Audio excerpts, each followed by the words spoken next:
اللهم صل على سيدنا محمد يا رب صل وسلم دائما ابدا على حبيبي.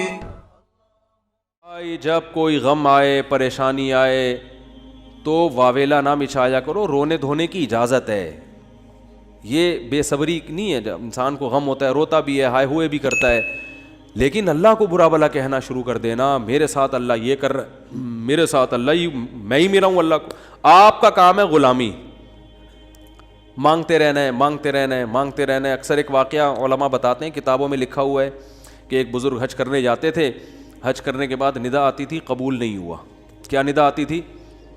قبول نہیں ہوا. تو وہ دوبارہ چلے جاتے اگلے سال, جب حج کرتے پھر ندا آتی قبول نہیں ہوا, وہ پھر چلے جاتے پھر چلے جاتے. تو کسی نے کہا کہ آپ خود ہی بتاتے ہو کہ جب میں حج سے فارغ ہوتا ہوں آسمان سے ایک ندا آتی ہے کہ قبول نہیں ہوا, تو پھر کیوں جاتے ہو بار بار بار بار؟ تو انہوں نے کہا بھائی میرا کام ہے حج کرنا, اپنی کوتاہیوں کی اصلاح کرنا, قبول کرنا کس کا کام ہے؟ اللہ کا. اب اللہ سے تو لڑ تھوڑی سکتا ہوں, اور یہ بھی نہیں ہے کہ اب فنٹر نہیں بنو کہ اب تو ہم نہیں جائے گا بھائی, اب تھوڑی 2 دفعہ چلے گا 3 دفعہ چلے گا, ہر دفعہ یہ آواز آ رہی ہے اب تھوڑی ہمارے پاس اور بھی دنیا میں غم ہے بھائی, یہ حج ہی کرتے رہیں گے کیا؟ یہ ہوتا اصل میں لوگوں کا یہ رویہ ہو گیا ہے. دعا میں بہت ہو رہی ہے یار, ہم نے دعا مفتی صاحب 6 دفعہ دعا مانگ لی پھر بھی فائدہ نہیں ہو رہا. اب یہی تھوڑی کہ دعا مانگتے بول نہیں رہے ہوتے, مفتی صاحب سے ڈر رہے ہوتے ہیں تو بھائی اتنا اللہ سے ڈر لو, وہ بعض تو بول بھی دیتے ہیں. تو بھائی 6 دفعہ 10 دفعہ 100 دفعہ دعا مانگنے میں کیا جا رہا ہے یار؟ اللہ کے سامنے ہاتھ اٹھا کے مانگنے سے زیادہ بھی کوئی مزیدار عمل ہو سکتا ہے؟ نہیں قبول ہو رہی, اہل اللہ کہتے ہیں نہیں قبول ہو رہی نا, اس میں مانگنے میں اور زیادہ مزہ ہے, ٹھیک ہے نا, اس میں مانگنے میں یہ اللہ ایمان کا امتحان لے رہا ہے. تو ہم غیب پر ایمان کے دعوے دار ہیں, اللہ تو نہ قبول کر, ہم تو مانگتے رہیں گے, ہمیں مزہ اسی میں آتا ہے. حضرت عمر رضی اللہ تعالی عنہ کا قول ہے کہ مجھے اس سے غرض نہیں ہے کہ میری دعا قبول ہو رہی ہے کہ نہیں ہو رہی, یہ تو میرا کام ہی نہیں ہے کہ یہ اللہ کی ذمہ داری ہے, یہ ہماری ٹینشن, یہ تو میں حضرت عمر کے الفاظ اپنی زبان میں بتا رہا ہوں, یہ ہماری ٹینشن ہے ہی نہیں, یہ تو اللہ کا کام ہے نا, قبول کرنا تو اس کا کام ہے. فرمایا مجھے اس کی فکر ہوتی ہے کہ دعا مانگنے کی توفیق مل رہی ہے کہ نہیں مل رہی. ایسا نہ ہو مایوسی اتنی پیدا ہو جائے کہ دعا مانگنے ہی کی توفیق چھن جائے, یہ ڈینجرس ہے, یہ خطرناک ہے کہ اللہ نے آپ کو اپنے در سے محروم کر دیا, ہاتھ اٹھانے کی توفیق سلب کر لی. اور آج لوگوں میں یہ نظر آتا ہے دعا مانگنے کی توفیق نہیں مل رہی کیونکہ ان کی پوری نظر اسباب پہ ہوتی ہے, اللہ پہ نظر ختم. یہ بہت خطرناک ہے. دیکھو اسباب پہ نظر رکھو گے, ہو سکتا ہے اسباب اختیار کر کے کام تو ہو جائے, لیکن اللہ کی جب عدالت میں کیس لے کے جاؤ گے, فائل داخل کرو گے, وہاں سے جو کام جب منظور ہوگا نا, اس کام کی نوعیت میں اور آپ کے کام کی نوعیت میں زمین اور آسمان کا فرق ہوگا. جب اللہ کے سامنے کیس لے گئے, کام خراب بھی ہوگا تو بنے گا, اور جب اسباب پہ نظر رکھو گے بنے گا بھی تو ہو سکتا ہے اس میں خیر نہ ہو, یہ کوئی الٹا کام ہو رہا ہو. جس کام سے آپ نے اللہ کو نکال دیا اب اس میں خیر کی توقع نہ رکھیں. آپ بیمار ہوئے, صرف دواؤں پر اکتفا کیا ہوا ہے آپ نے, اللہ سے دعائیں نہیں مانگتے اور ضرورت بھی محسوس نہیں کرتے کہ چھوڑو یار, جب میں آگمنٹن کھا رہا ہوں, جب میں یہ سیرپ پی رہا ہوں, تو گورے بھی تو ٹھیک ہوتے ہیں نا بغیر دعا کے, کیا خیال ہے بھائی؟ جب وہ ٹھیک ہوتے ہیں تو مجھے دعا مانگنے کی کیا ضرورت ہے؟ تو عین ممکن ہے آپ ٹھیک ہو جاؤ, دوا اثر کرتی ہے, اللہ نے دنیا کو اسباب سے جوڑ دیا, لیکن یہ ٹھیک ہونا بھی آپ کے لیے نقصان کا ذریعہ بن سکتا ہے. اور آپ دعا مانگو دوا کے ساتھ, ہو سکتا ہے آپ ٹھیک نہ ہو, لیکن پھر ٹھیک نہ ہو کے بھی اس میں اللہ کیا ڈال دے گا؟ بولو نا, خیر ڈالے گا. اللہ اس میں خیر ڈالے گا. جیسے یونس علیہ السلام کو مچھلی کے پیٹ میں اللہ نے داخل کیا ہے ان کے درجے کو اور بلند کرنے کے لیے. اگر یونس علیہ السلام کے ساتھ یہ مچھلی والا واقعہ نہ ہوتا تو شاید یونس علیہ السلام کا ذکر قرآن مجید میں نہ ہوتا. پیغمبر تو لاکھوں آئے ہیں نا, سب کا تذکرہ تھوڑی ہے. اور نبی صلی اللہ علیہ وسلم نے حضرت یونس کی فضیلت الگ سے بیان کی ہے. فرمایا لا تفضلونی علی یونس, مجھے یونس پر فضیلت مت دو. حالانکہ دیکھو یہ تو اجماعی عقیدہ ہے کہ ہمارے نبی تمام پیغمبروں سے افضل ہیں، لیکن کیا مطلب نام لے کے میرے مقابلے میں یونس کو نہ لے کر آؤ کہ میں ان سے زیادہ افضل ہوں. کیوں؟ کیونکہ اس میں اس بات کا امکان تھا کہ شاید اس واقعے کی وجہ سے لوگ یونس علیہ السلام کی توہین نہ کر رہے ہوں کہ وہ اللہ کی پرمیشن کے بغیر چلے گئے تھے. تو کہیں اس واقعے کو بنیاد بنا کے لوگ ایسا نہ ہو کہ کہیں کہ ہمارے نبی تو افضل ہے، یونس علیہ السلام افضل نہیں ہے، کیونکہ ہمارے نبی تو بغیر پرمیشن کے کوئی کام نہیں کیا اور یونس علیہ السلام تو اللہ کی پرمیشن کے بغیر چلے گئے تھے. اس لیے نبی نے اس کانسیپٹ کو درست کرنے کے لیے، کلیئر کرنے کے لیے کہ کہیں تمہارے ذہن میں یہ چیز نہ ہو، اس لیے کیا مطلب حدیث کا کہ یونس علیہ السلام کا نام لے کے دونوں کو مجھے ان کے مقابلے میں لا کے کھڑا مت کرو، اور یہ مت کہو کہ محمد صلی اللہ علیہ وسلم حضرت یونس سے افضل ہیں. حالانکہ افضل ہیں، لیکن جہاں بھی حضرت یونس کی توہین کا ذرہ برابر بھی شائبہ نکلتا تھا آپ صلی اللہ علیہ وسلم نے اس سے منع کر دیا، اس لیے کہ آپ صلی اللہ علیہ وسلم جانتے تھے کہ یہ جو کچھ یونس علیہ السلام کے ساتھ ہوا یہ اصل میں آپ کو بلند مرتبہ دینے کے لیے ہوا تھا، اور یہ بتانے کے لیے ہوا تھا کہ اللہ کی صفت استغنا کیا ہے، اور یہ بتانے کے لیے کہ اللہ سے لڑ کے کوئی چیز نہیں لی جا سکتی، اور یہ بتانے کے لیے کہ غموں میں، ٹینشنوں میں، پریشانیوں میں اللہ کے نیک بندوں کا رویہ کیا ہوتا ہے. اور میں آپ کی جنرل نالج کے لیے ایک بات یہ بھی بتا دوں کہ جس کا یہ لائف اسٹائل ہوگا نا وہ ٹینشنوں میں بھی خوش رہے گا، ویسے ہی ٹینشن ختم کر لیتے ہیں اللہ اس سے، کیونکہ وہ ہر ٹینشن کو کس کی طرف سے سمجھ رہا ہے؟ اللہ کی. تو جب اللہ ہمارا ہے اور وہ اپنے بندوں کا اچھا چاہتا ہے تو اس میں ٹینشن دے کے بھی ہماری کیا ہوگی؟ اس میں خیر ہی ہوگی. اس نے یعقوب علیہ السلام سے جو بیٹا چھینا تو یعقوب علیہ السلام کو نوازنے کے لیے چھینا. یوسف علیہ السلام کو جو بچپن میں باپ سے الگ کر دیا مصر کا بادشاہ بنانے کے لیے کیا اس نے، نہ چھنتے نہ بادشاہ بنتے. تو ہمارا کام ہے ہر برائی اپنے کھاتے میں ڈالیں، سمجھ رہے ہو کہ نہیں سمجھ رہے، اور ہر اچھائی کس کی طرف منسوب کریں؟ اللہ کی طرف. دیکھو جن بھی یہ چیز جانتے ہیں، حالانکہ جن میں تو شر غالب ہوتا ہے، لیکن اس معاملے میں جن ہی ہم سے اچھے. سورہ جن میں ہے کہ 28ویں پارے میں 29ویں پارے میں ہے نا سورہ جن، اس میں اللہ تعالیٰ نے جنات کی تبلیغ کا تذکرہ کیا ہے. ہوا یہ تھا کہ رسول اللہ صلی اللہ علیہ وسلم قرآن مجید کی تلاوت فرما رہے تھے تہجد میں، مسجد جن وہاں مکہ میں موجود بھی ہے. تو جنات کا ایک وفد وہاں سے گزرا، انہوں نے جب قرآن سنا تو بڑے حیران ہوئے، یہ تو بالکل ویسا کلام ہے جیسا موسیٰ علیہ السلام پر نازل ہوئی تھی تورات اور حضرت عیسیٰ پہ انجیل، یہ تو بالکل ویسا کلام ہے.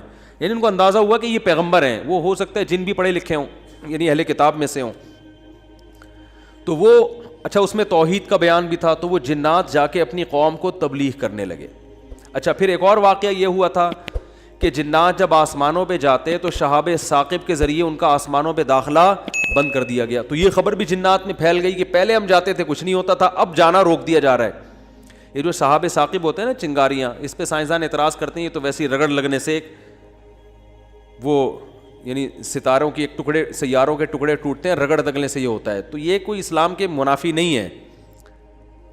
اللہ تعالیٰ کسی جن کو مار سکتے ہیں، اس کے فرشتے کسی جن کو مار سکتے ہیں اس کے ذریعے، رگڑ بھی لگے اور وہ جل بھی جائے اور جن بھی مر جائے، تو اس میں کون سا کوئی وہ ہمیں جن تھوڑی نظر آ رہا ہے، ہمیں تو وہ شہاب ثاقب جاتا ہوا نظر آ رہا ہے.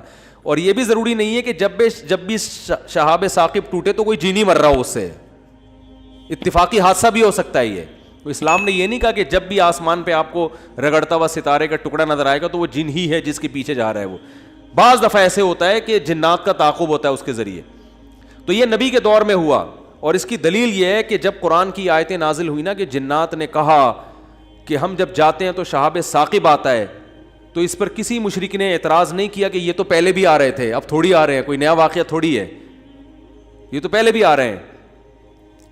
تو جنات نے یہ کہا کہ ہم نے دیکھا ہے کہ ہمارا اوپر داخلہ بھی کیا ہو گیا، منع ہو گیا. تو دنیا میں کوئی بڑا واقعہ ہوا، تو واقعہ انہوں نے دیکھا کہ بھائی یہ قرآن نازل ہو رہا ہے اور یہ کوئی دنیا میں نیا مذہب آیا ہے اور یہ پیغمبر ہیں.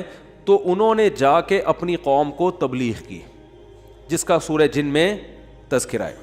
تو تبلیغ میں انہوں نے یہ الفاظ کیے کہ وَأَنَّا لَمَسْنَا السَّمَاءَ فَوَجَدْنَاهَا مُلِئَتْ حَرَسًا شَدِيدًا وَشُهُبًا. ہم پہلے کی طرح جب آسمانوں پہ جاتے ہیں تو ہم اس میں پہرے دیکھ رہے ہیں اور شہاب ہے, پتھر ہیں جن سے ہمارا تعاقب ہو رہا ہے, تو یہ کچھ کام ہوا ہے. آگے کیا کہتے ہیں, انا لا ندری, ہمیں نہیں پتا. یہ جو دنیا میں عجیب سا کام ہوا ہے نا, لا ندری, ہمیں معلوم نہیں ہے. اشر ارید بمن فی الارض, کہ جو لوگ زمین میں رہتے ہیں ان کے ساتھ برائی یعنی شر کا ارادہ کیا گیا ہے, ام اراد بہم ربہم رشدا, یا اہل زمین کے جو رب ہیں اس رب نے ان کے ساتھ خیر کا ارادہ کیا ہے. آپ کا آئی کیو لیول اگر اچھا ہوتا تو مزہ آ جاتا. آپ ترجمے سے بات سمجھ میں آئی؟ وہ کیا کہہ رہے ہیں, ہمیں نہیں پتہ یہ جو نیا واقعہ ہوا ہے, اہل زمین کے ساتھ برائی کا ارادہ کیا گیا ہے, پیسو وائس, فعل مجہول, یا اللہ نے ان کے ساتھ خیر کا ارادہ کیا ہے. بھائی یہ بھی کہہ سکتے تھے کہ ہمیں نہیں پتا کہ اللہ نے ان کے ساتھ خیر کا ارادہ کیا یا شر کا ارادہ کیا ہے.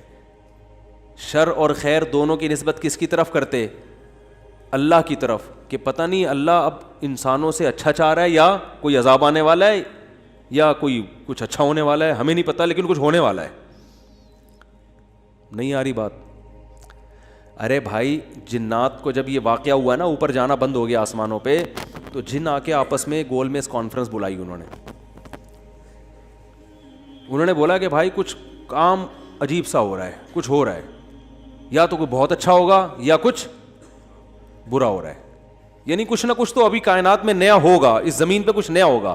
بمن فی الارض, اہل زمین کے ساتھ کچھ نیا ہونے والا ہے. اب یہ نہیں پتا کہ اچھا ہونے والا ہے یا برا, تو یا تو دونوں میں اللہ کا نام نہ لیتے, یہ کہتے ہمیں نہیں پتا اچھا ہونے والا ہے یا برا ہونے والا, یا اگر اللہ کی طرف نسبت کرنی تھی تو یہ کہتے ہیں ہمیں نہیں پتا کہ اللہ اچھا کرے گا یا اللہ ان کے ساتھ کیا کرے گا, برا کرے گا. بھائی جو بھی کرے گا اللہ ہی کرے گا نا. یا تو اللہ کی طرف منسوب کرو اچھائی کو بھی اور برائی کو بھی, کہ ہمیں نہیں پتا کہ اللہ نے جو آسمان میں پہرے لگا دیے ہیں تو اب اللہ کا ارادہ ہے کہ اہل زمین کے ساتھ کچھ بہت اچھا کرے گا یا اللہ ان کو سزا دے گا, کوئی برا ہوگا ان کے ساتھ. لیکن جنات کا انداز دیکھو, وہ کہہ رہے ہیں جب برائی کی بات آئی تو اللہ کا نام درمیان سے غائب کر دیا. اشر اریدا, اریدا جو میرے تفسیر کے لیکچر سن رہے ہیں نا اسپیچز چینل پہ, ان کو پتہ ہے اریدا اکریما کی طرح ہے, پیسو وائس, ارادہ کیا گیا ہے. کس نے کیا یہ نہیں بتا رہے, کیا تو اللہ نہیں ہے. برائی کا ارادہ کیا گیا ہے زمین والوں کے ساتھ یا اللہ نے اچھائی کا ارادہ کیا ہے. اب آئی سمجھ میں؟ اب بھی اگر نہیں سمجھ میں آیا تو آئی کیو لیس لوگ ہیں آپ لوگ. پھر وہی پہلی ہے کہ وہ جو سیٹھ صاحب تھے نا, بے وقوف تھے, اپنے شاگرد سے کہہ رہے ہیں, اپنے ملازم سے, کہ ایسی پہیلی پوچھ کہ اس کا جواب میں بتا سکوں, ورنہ بے عزتی ہو جائے گی نا. اور اگر نہیں بتایا نا میں نے اس پہیلی کا جواب تو میں تجھے چھوڑوں گا نہیں, تیری گردن اڑا دوں گا میں. اب پہلی پوچھ لیکن آسان, تاکہ میری عزت بھی ہو جائے کہ بھائی سیٹھ نے پہلی کا جواب دیا ہے, جب جواب دوں گا عزت ہوگی, بھائی بڑے ذہین ہیں آپ. تو آہستہ سے اس کو کان میں کہہ دیا کہ ایسی پوچھنا کہ مجھے جواب اس کا آ بھی جائے, اتنی مشکل نہ ہو. اب یہ جو ملازم تھا نا, یہ گرو کہتے ہیں نا اس کو, گرو کہتے ہیں کیا چیلا کہتے ہیں, چیلا یا چیلا, بچہ بڑا ہوشیار ہے ماشاء اللہ, چیلا. تو وہ چیلا کے اب سوچنے لگا کہ یار ایسی پہلی پوچھو کہ بہت آسان ہو. اب اس نے پہلی سوچ کے آیا, سرائکی میں یہ لطیفہ ہے اصل میں, دیکھو ہک چانٹ مرے سا سدھا تھیا ویسے, یہ میں نے ایک لفظ سیکھا ہے ابھی سرائکی کا. اب کسی کا مطلب نہ پوچھنا, وہ چماٹ لگا دے گا آپ کو کھینچ کے.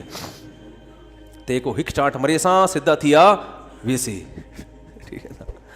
تو یہ کسی سے کہنا نہیں, ورنہ کوئی گارنٹی نہیں ہے, ٹھیک ہے نا. تو وہ جو تھا نا, اس میں اس نے پہلی سوچی, اس نے کہا حضور, اب مجھے پوری سرائکی تو آتی نہیں نا, وہ ہمارے حضرت سرائکی میں سناتے تھے یہ لطیفہ, وہ مزہ سرائکی میں ہی ہے. خیر, ہک مخلوق ہے, پونچھ گھمیندی ہے, چولہے کے گرد گھومدی ہے تے میاؤں میاؤں کریندی ہے بھائی. پونچھ بلی ہے نا, سب کو پتا ہے بھائی, اور چولہے کے گرد اکثر گھومتی ہے, اور آخر میں کمبخت نے یہ بھی بتا دیا کہ میاؤں میاؤں کریندی ہے, کہ یار ایسا نہ ہو یہ کوئی شیر اور چیتا کو لے آئے. اب یہ کھوپڑی اس کی کام نہیں کر رہی نا, آئی کیو. اب یہ گھنٹہ بیٹھ کے سوچ کے کہتا ہے یار کس مصیبت, کہہ رہے ککیڑ, مرغا نا. اب یہ جو چیلا تھا نا, اس نے بولا اگر میں نے بول دیا نا کہ یہ غلط ہے تو میری تو ایسی کی تیسی. اور یہ تھا 1.5 ہوشیار. یہ اگر یہ کہہ دیتا کہ جی یہ جو ہے کیا نام ہے صحیح جواب دیا, تو اس کو یہ شبہ تھا کہ جو میرا گرو ہے وہ کہے گا کہ یہ شاید 2 نمبری کر رہا ہے. تو اس نے بڑی چالاکی سے ایک کام کیا. اس نے بولا حضور لگتا ہے کسی نے دسیا ہے. یعنی اتنی مشکل پہلی میں نے پوچھی تھی اور آپ نے بالکل درست جواب دیا, یہ کسی نے یقیناً آپ کو بتایا ہے. تو جواب کہتے ہیں نہیں, عقل جی دوڑ ہے. عقل کی دوڑ ہے بھائی. ادھر کیا ہے یہ عقل جی دوڑ ہے. ہمارے ادھر ایسی پڑھتے تھے عقل جی دوڑ ہے. عقل کی دوڑ ہے بھائی یہ. تو میں نے اتنی ڈیٹیل میں آپ کو بتایا, اب بھی سمجھ میں نہیں آ رہا کہ جنات کیا کہہ رہے ہیں. انا لا ندری, ہمیں نہیں پتا. اشر ارید بمن فی الارض, کے زمین والوں کے ساتھ شر کا ارادہ کیا گیا ہے. ام اراد بہم ربہم رشدا, یا رب نے خیر کا ارادہ کر لیا ہے. تو کتنی تمیز ہے جنات میں ہے بھائی. حالانکہ شر کا ارادہ بھی اگر کیا ہے تو اللہ نے کیا ہے, خیر کا ارادہ بھی کیا ہے تو کس نے. لیکن قرآن جنات کے ان الفاظ کو نقل کر کے, قرآن نا سمندر ہے, بہت سارے مضامین قرآن میں ہوتے ہیں, ایک ایک آیت میں بہت ساری چیزیں نکل رہی ہوتی ہیں. تو یہاں یہ جہاں یہ بات ثابت ہو رہی ہے, تبھی تو فقہا نے بیان کیا نا کہ قرآن اور حدیث سے استدلال 4 طریقوں سے ہوتا ہے. عبارت النص, اشارت النص, اقتضاء النص اور دلالت النص.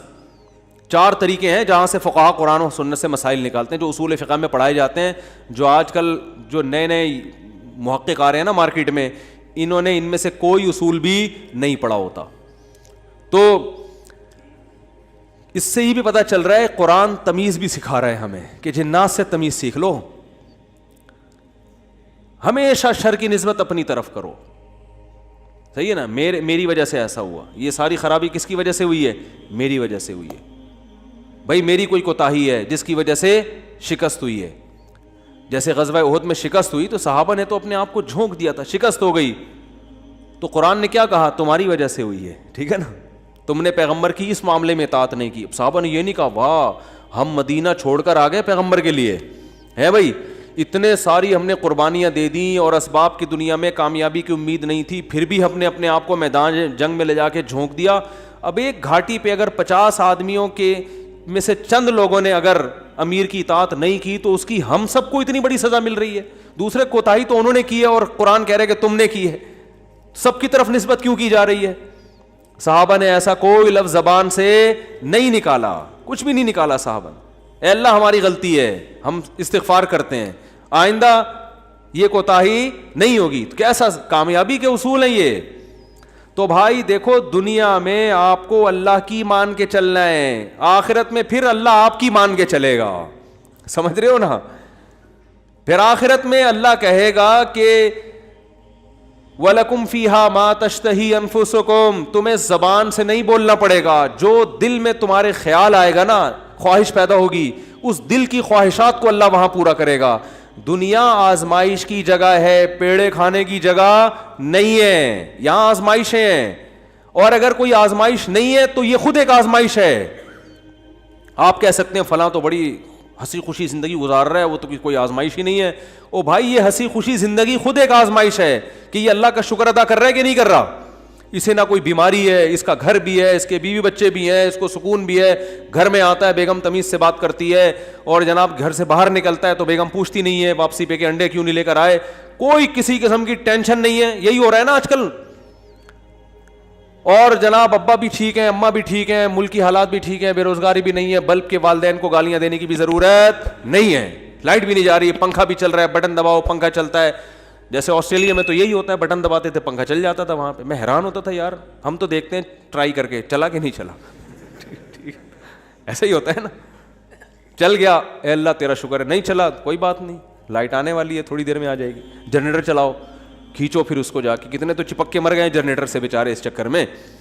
تو کوئی ٹینشن اگر نہیں ہے تو بھی بڑی ٹینشن ہے بھائی. کہیں اللہ ایسا تو نہیں ہے کہ کوئی بہت بڑی پکڑ آنے والی ہے, اللہ کی بہت بڑی پکڑ نہ آنے والی ہو. اس لیے ڈرنا ہے. تبھی کہتے ہیں نا الایمان بین الخوف والرجاء, خوف اور امید کے درمیان ہے ایمان. اللہ کی نعمتوں پہ خوش بھی ہونا ہے لیکن خوف کے ساتھ, اترانا نہیں ہے, خوف کے ساتھ. یار اللہ نے مجھے گاڑی بھی دے دی, گھر بھی دے دیا, بیوی بچے بھی دے دیے, روزگار بھی اچھا ہے, صحت بھی اچھی ہے, سب کچھ ہی مجھے مل گیا, تو کہیں یہ استدراج نہ ہو, اللہ کی طرف سے ڈھیل نہ ہو, کیونکہ فرعون کو بھی سب کچھ مل گیا تھا. صحابہ میں تو ایسا بھی ہوتا تھا جب ان کے سامنے اچھے مرغن کھانے آتے رونا شروع کر دیتے. کہیں ایسا تو نہیں ہے کہ ہم نے نبی کا جو ساتھ دیا تو اللہ تعالیٰ نے ہمیں ہمارے اعمال کا بدلہ کہیں دنیا میں ہی تو نہیں دے دیا, ایسا تو نہیں آخرت میں نہیں ملے گا, اس سے ڈر جاتے تھے وہ. اور آج ہماری حالت دیکھو, خوشی ملتی ہے تو اترانے لگتے ہیں, دوسروں کو نیچا دکھانے لگتے ہیں, اور ایسے سمجھتے ہیں ہم سے بڑا فنٹر دنیا میں کوئی ہے ہی نہیں, اور اعمال سے پیچھے ہٹ جاتے ہیں. خوشی ملی ہے نا تو اعمال سے کیا ہو جاتے ہیں, پیچھے, اور غم ہوتا ہے تو واویلا کرنا شروع کر دیتے ہیں. جیسے قرآن نے کہا ان الانسان خلق ہلوعا اذا مسہ الشر جزوعا واذا مسہ الخیر منوعا, کہ انسان کو جب شر پہنچتا ہے جزوعا, جزا فضا شروع کر دیتا ہے, واویلا, ہائے میرے رب نے یہ کر دیا, ہائے میرے اللہ نے یہ کر دیا میرے ساتھ, میں ہی ملا تھا اب ٹینشن دینے کے لیے. اور جب خوشیاں ملتی ہیں منوعا, اللہ فرماتے ہیں کنجوس بن جاتا ہے, میرا مال میں خرچ نہیں کروں گا, میں غریبوں کا خیال نہیں کروں گا, میرا پیسہ ہے, میری محنت ہے. تو کہیں الا المصلین, فرمایا کچھ لوگ ہیں جو معتدل ہوتے ہیں کہ جب غم پہنچتا ہے تو صبر کرتے ہیں, خوشی پہنچتی ہے تو اللہ کی اطاعت میں اور زیادہ بڑھ جاتے ہیں. اور وہ کون لوگ ہیں؟ الا المصلین الذین هم علی صلاتهم دائمون, وہ نمازی جو اپنی نمازوں کی حفاظت کرتے ہیں, اور والذین هم من عذاب ربهم مشفقون, آخرت کا سوچ کے ڈرتے رہتے ہیں. لفروجہم حافظون, اپنی شرمگاہوں کی حفاظت کرتے ہیں. الا علی ازواجہم او ما ملکت ایمانہم, سوائے اپنی بیویوں کے کسی اور کے پاس نہیں جاتے. لاماناتہم وعہدہم راعون, اپنے ایگریمنٹ کے پابند ہوتے ہیں, کسی کو زبان دے کے پیچھے نہیں ہٹتے معاہدوں کے. تو اللہ نے جو خوف دن کے دل میں نا ان کی یہ صفات بیان کی ہیں, فرمایا یہ نارمل لوگ ہوتے ہیں. یہ کیا ہوتے ہیں؟ نارمل. آج کسی نے بتایا کہ وہاں ایک افغانی آئے ہوئے تھے, وہ کہنے لگے کہ ہم نے وہاں امریکیوں کو دیکھا ہے کہ جب ان کی لڑائی ہوتی تھی نا وہاں افغانستان میں, تو ادھر افغانی جب شہید ہوتے ہیں تو ان کے دوسرے جو بھائی ہیں نا وہ صبر کرتے ہیں, بھائی شہید ہو گئے, اللہ تعالیٰ اس کے درجات بلند کرے. انہوں نے کہا کہ جب کوئی امریکی قتل ہوتا ہے تو چیخ چیخ کے رو رہے ہوتے ہیں فوجی. تو یہ ایک اسلام کا ایک صاف نظر آتا ہے کہ مسلمان غم کیسے جھیلتا ہے, اور جس کا آخرت پر ایمان نہیں ہے. حالانکہ ان کی فوج میں موٹیویشنل اسپیکر بہت ہوتے ہیں جو ان کو موٹیویٹ کرتے رہتے ہیں ملک, لیکن وہ کہتے ہیں ذرا سا زخم ہوتا ہے ایسا چیختے ہیں. ہمارے ہاں بچے بھی ایسے نہیں روتے جیسے فوجی رو رہے ہوتے ہیں, ایسا چیخ رہے ہوتے ہیں اور ایسا ایک دوسرے کے گلے مل رہے ہوتے ہیں, یار تیری ٹانگ ٹوٹ گئی, ہاں ہاں ہاں. وہ تو ایسے کئی لوگوں نے بتایا جو بھی آتے رہتے ہیں نا وہاں سے آنا, جو افغانی تو آتے ہیں یہاں تجارت کے لیے, تو کہتے ہیں ہم جب دیکھتے ہیں نا اس طرح کہیں لڑائی ہو رہی ہو افغانیوں میں اور ان میں جو آپس میں لڑائی ہو رہی ہے, تو اس میں یہ منظر ہمیں دیکھنے کو ملتا ہے کہ وہ چیخ رہے ہوتے ہیں, اور جب ان کے زخم ہوتے ہیں تو کچھ بھی نہیں, آرام سے بیٹھے ہوئے تھوڑا کرار ہے بس, اور کچھ نہیں. یہی حال میتوں پہ بھی ہے. آپ دیکھ لو, دیندار اگر واقعی دیندار ہے وہ میت پہ چیخو پکار نہیں.